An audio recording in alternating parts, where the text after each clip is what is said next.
Meu nome é Débora Vieira e eu estou diretora da Univale Editora. No programa de hoje estarei com vocês na companhia da professora doutora Luciana Punk. Boa noite, Luciana. Boa noite, Débora. Boa noite para todo mundo que está nos escutando agora. A Luciana Punk lança no auditório do Centro Cultural Hermílio Gomes da Silva, nosso Hermirão, no Campus 2 da Univale, o seu livro Caminhos para o Protagonismo Feminino. O lançamento será realizado na primeira jornada delas, evento que comemora o mês das mulheres e busca valorizar o protagonismo feminino. Luciana Punk é professora no curso de Publicidade e Propaganda e no programa de pós-graduação em Comunicação na Universidade Federal do Paraná. Possui pós-doutorado na Universidade Autônoma Metropolitana do México e é doutora em Ciências da Comunicação pela USP.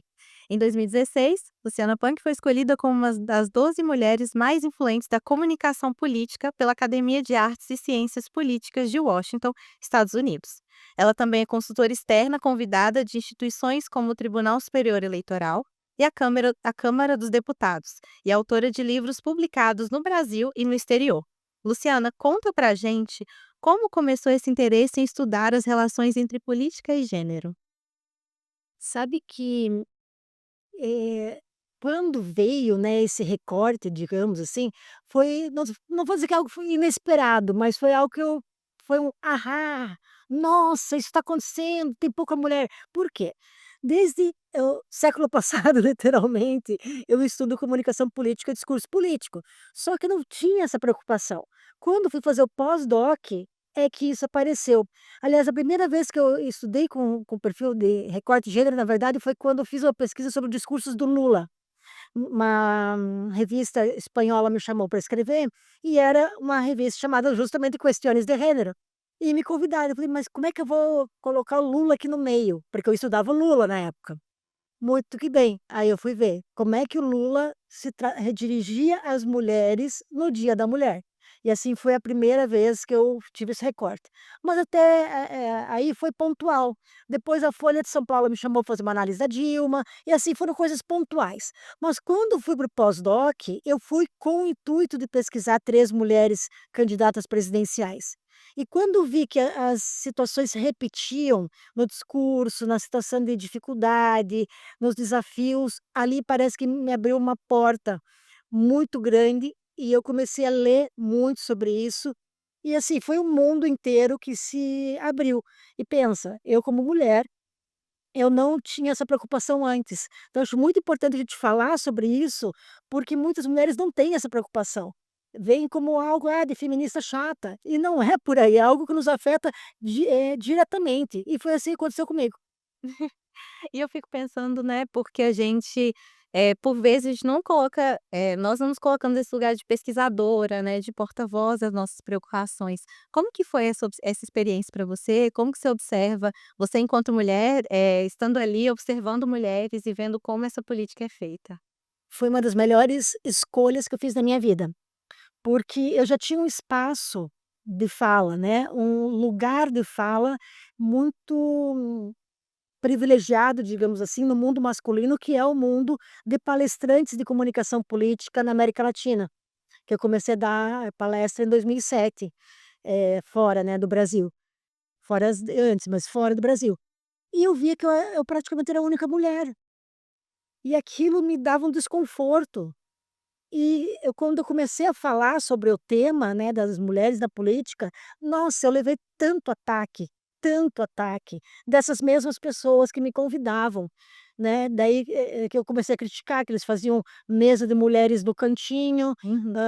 em horário que ninguém ia ver, como se fosse mulher só falasse de mulher. Eu expus dentro dos congressos o problema dos congressos e das consultorias, e mesmo da academia.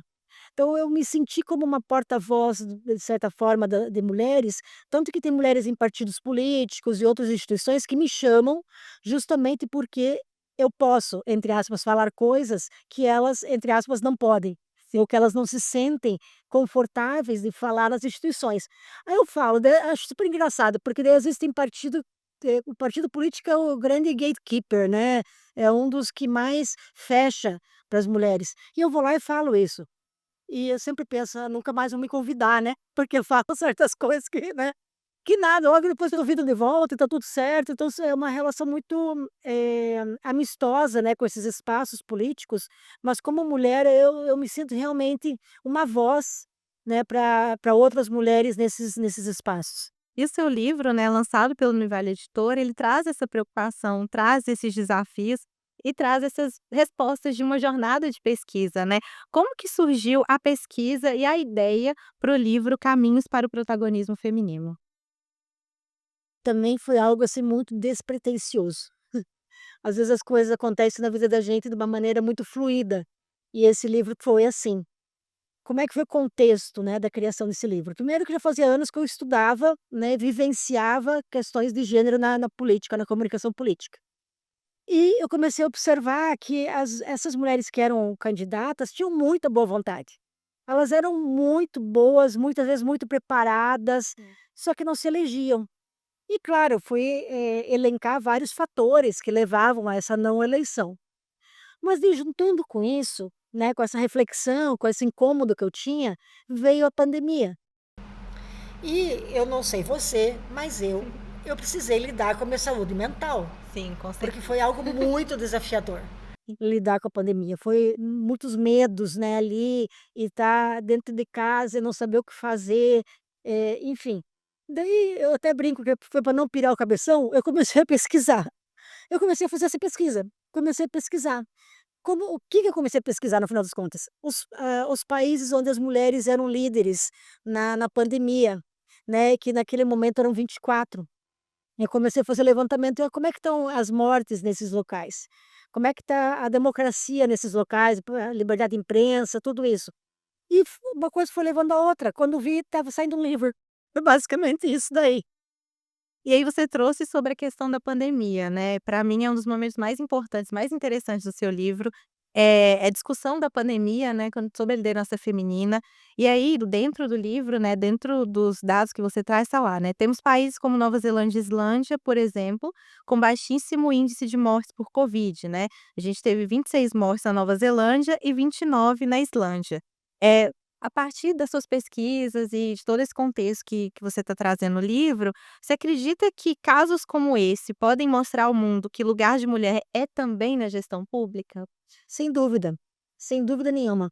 Que claro, desses 24 países, teve país que não alcançou um sucesso tão grande, por exemplo, a Alemanha, né, que teve, eu não lembro, 80 e poucas mil mortes. Claro que nada comparado com o Brasil, porque Sim. aqui foi uma catástrofe, né. Mas assim, em relação a outros países governados por mulheres. Sim. Então não quer dizer que, porque é mulher teve necessariamente uma gestão melhor, ou porque é mulher a pandemia não se alastrou. Não dá para a gente fazer uma relação direta. Sim, é. Mas o que dá para notar é que essas gestoras, essas 24 gestoras, e até para quem está nos escutando ter uma noção, são 193 países que a ONU monitora. Desses, 24 só com mulheres. Então se tiver for pensar, 10% só dos países do mundo inteiro eram governados por mulheres. Nem preciso dizer que o quão absurdo é isso, né. Sim. Mas enfim, esses países, um traço em comum que eu notei nessas gestoras, na verdade, foi apoio à ciência, não teve achismo, não teve a história de gripezinha, gripinha, sei lá o quê, que vacina vai colocar vai virar um jacaré, não teve nada disso. Foi apoio à ciência, assertividade, tomada de decisões rapidamente e empatia. São alguns fatores que às vezes há um estereótipo de dizer que a mulher é é indecisa, não sabe tomar decisão. A mulher é muito mais assertiva que o homem quando se trata de política. O homem: "Ah, vamos conversar depois, dá um tapinha nas costas, passa lá tomar um café, depois a gente conversa". A mulher não, é sim, sim, não, não, vamos resolver, as cartas já estão na mesa. E essa é uma característica também observada com essas líderes que foram muito bem-sucedidas, no combate à covid. É, isso é bacana. E trazendo para o Brasil, né, a gente percebe que nas últimas eleições, teve um aumento no número de cadeiras ocupadas por mulheres, né, e principalmente ali no Congresso Nacional, que são os exemplos que eu trago aqui, né. A gente tem em 2014 tinham 51 deputadas eleitas, 2018 esse número sobe para 77 mulheres eleitas, e nas eleições de 2022 a gente chegou ao número de 91 deputadas, o que representa quase 18%, das cadeiras ocupadas. Só que esse número ainda não reflete o percentual do eleitorado do país, que é de 52%, né. Eh, ao que você acredita que se dá essa baixa representatividade no Brasil, e qual horizonte a gente pode ter de perspectiva para as próximas eleições? A gente está em centésimo, 31º lugar no mundo em representatividade, de 193 países. Quer dizer que nós estamos lá segurando a lanterninha. Esse número realmente teve um aumento, e até, tem deputadas trans também, isso é muito importante, é um avanço, né, para o reconhecimento de gênero feminino. E um avanço no número. Entretanto, o número ainda está muito abaixo da média mundial. Se pensar nos países que estão mais para cima, é 40%, 50%, tem países que inclusive ultrapassam, né, os 50% de mulheres que participam, né, que são eleitas. O Brasil realmente tem muito que aprender, mas a gente está vendo que já está aprendendo. Como é que uma das coisas que eu alego, né, que o Brasil esteja aprendendo é justamente a discussão sobre o tema. Uhum. Dando uma, né, assim de: "Ai, no passado", né, mas era mais ou menos por aí. Quando eu fiz minha graduação lá nos anos 90, Aham. né, lá do século passado, a gente vai revelando a idade da gente assim, né. Mas enfim, quando eu fiz a graduação, não era um tema discutido, ninguém falava nada. Sim. Todos os chefes eram homens, né, e existia um assédio com as estagiárias, eu sofri assédio como estagiária, e daí eu não correspondi ao assédio do chefe, ele me demitiu. Não, eu passei por isso, várias mulheres passaram por isso, e a gente não falava disso. Existia uma vergonha, existia um silenciamento, e acho que pior, existia uma concepção de que era natural, homem é assim mesmo, né, a história do mimimi, né, Sim, vinha muito isso. Então, portanto, quando hoje, 2025, né, vamos pegar do século 21, sim. ou eu comecei a lidar com isso em 2011, então há 15 anos também não se falava tanto, mas agora é pauta, as pessoas falam, existe uma condenação ao machismo, existe, uma geração que está atenta para isso, não só para machismo, mas para a questão da LGBTfobia, para racismo, etarismo, que está começando a ser falado agora, né, porque as pessoas envelhecem se elas têm sorte. Né, porque senão vai morrer jovem. E qual que é o objetivo? O objetivo é viver, a vida é linda, a vida tem um monte de coisa bacana, mas, né, a gente vai envelhecer se tiver sorte, e o etarismo também está começando a ser debatido. Mas questões de gênero, questões da participação da mulher, visibilidade, não ao assédio, ou a história do não é não, e assim vai, é algo muito recente, e isso vai ajudar justamente a eleição de mulheres. Sim. O número abaixo, a gente ainda tem mais mulheres do que homens como eleitoras, ainda é um processo cultural, educativo que está acontecendo, Uhum. mas ele está acontecendo, e o que Sim. eu acho bastante promissor. Sim, você trouxe até algumas barreiras, né, violências que a gente enfrenta nesse espaço público aí, seja na política, seja no mundo do trabalho, né. Eu queria saber se você tem, assim, uma luz pra gente de como a gente pode vencer essas barreiras, para que mais mulheres e mais mulheres, diversas, por assim dizer, possam ocupar esses espaços. Os espaços, de eleição, né, pública, vamos passar para a Câmara, Municipal, para a Câmara dos deputados não, dos deputados e deputadas, né. Então é tudo, é um processo realmente para essas mulheres, serem eleitas. E as políticas públicas, elas são fundamentais. Leis afirmativas, elas são fundamentais. Eh, por exemplo, a cota de gênero. Uhum. Até tem uma coisa engraçada para compartilhar contigo, com quem está nos Aham. escutando. Teve um determinado presidente de um tribunal eleitoral regional que falou: "Ah, cota de mulheres", e não é cota de mulheres, podia ser ter 70% de mulheres e 30% de homens, podia ser 50-50. Se Qual é o meu raciocínio? Se até a criatura que devia fiscalizar o cumprimento da lei assume que é cota de mulher, imagina no imaginário Sim. coletivo.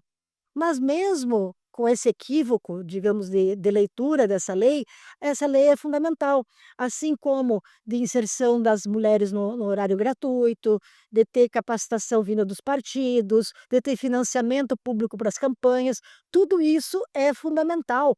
para que a gente vá sanando essa brecha, né, de diferença entre homens e mulheres, nas representações públicas. É, até no último capítulo, né, você fala da necessidade de encontrar esse equilíbrio, né, entre homens e mulheres, entre todas as pessoas. Além da questão das cotas, quais outras medidas, né, a sociedade como um todo ela pode tomar ou quais caminhos seguir para que a gente alcance esse equilíbrio? Nossa, tem um exemplo muito legal que eu encontrei, porque esse livro é uma pesquisa mundial, né, Sim. então eu desbravei outros países ali, foi bem legal. E um país que eu encontrei que eu achei fantástico, a experiência foi o Nepal, que eles têm curso para, docentes de crianças, para que entendam o que que é gênero, para que saibam na sala de aula a não diferenciar menino e menina, no sentido de menino pode bater, que é assim mesmo, né, menina, é chorona, os estereótipos de gênero. Enfim. Já para desde pequenininhos, treinarem isso, e tem outros países que têm o mesmo tipo de ação. A gente poderia colocar aqui, né. Sim, Só que a palavra gênero é uma palavra muito, mal entendida. sim. Então, as pessoas acham que, bom, enfim, tem um entendimento equivocado, é como se, falar de gênero significa querer conduzir para certos comportamentos, inadequados no ponto de vista dessas pessoas. Mas não, se você vai falar de gênero como menina e menino, por exemplo, é para evitar o assédio,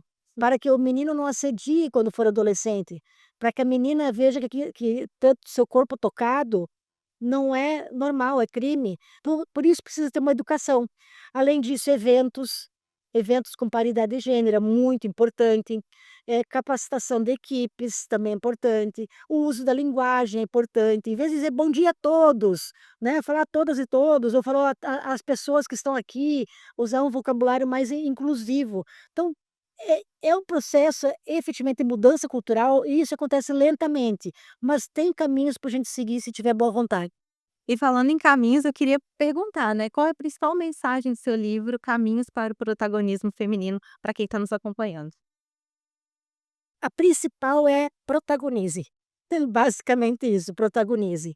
Porque existe uma série de armadilhas psicológicas que fazem com que mulheres líderes não queiram brilhar, né, então brilhe, como diria uma amiga minha, brilhe. Então é muito importante que essas mulheres tenham isso, que os homens compreendam o que que é a participação feminina na nos processos de decisão e que a gente naturalize a presença das mulheres nos cargos de gestão, nos cargos de liderança. Obrigada, Luciana. Agora para quem está, né, assistindo a gente, ouvindo, como que essas pessoas podem acompanhar seu trabalho? Quais suas redes sociais? Deixa aí pra gente. Ah, eu vou adorar, se forem me acompanhar, me mandar uma mensagem, eu fico super feliz e respondo todo mundo que me manda mensaginha. Eu uso tanto o LinkedIn quanto, o Instagram e é @profa.luciana.punk.